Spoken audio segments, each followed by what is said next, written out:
All right, so we now have Flask commands installed, so we can use our Flask new command, and we are ready to start and make a project. It's super easy.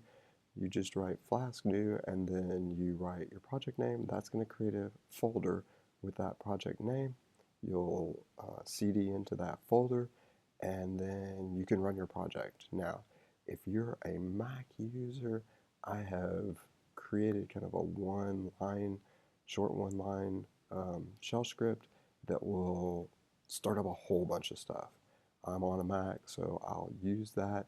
If you're not a Mac user, then you can use the manuals process here. Um, and you can open up your code editor if you're using like VS Code with code dot. But if you are a Mac user, then this is like your one command that will do a whole bunch of stuff, including hot reloading, which means that as you're editing your Python files, your browser will refresh itself automatically, and you will see the changes immediately, which I absolutely love in developing.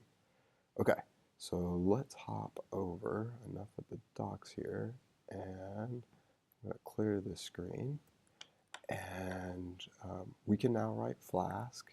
We can move out of here, and we can write Flask anywhere. I am going to work primarily in sites.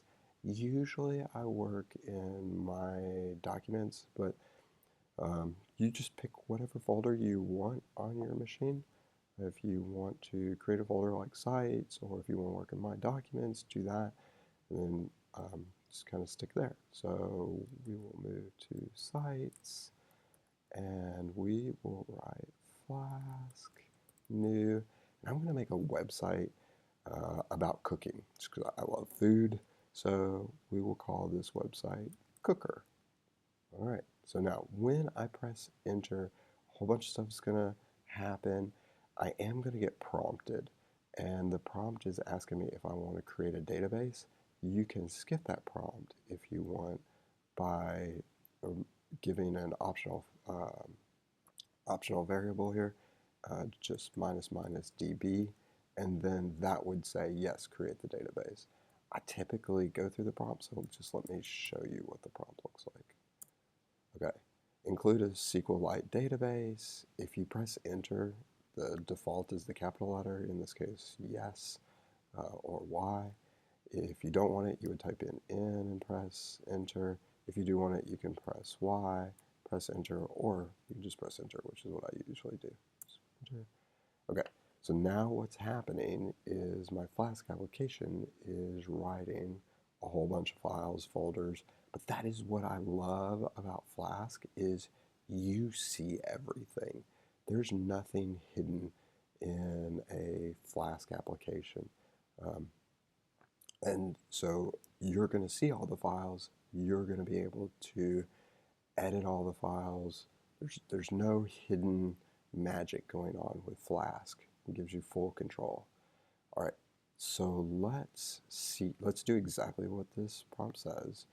Our cooker is ready, so run the following. First, we'll cd into cooker. Okay, so cd into cooker. So I'm now in my Flask application.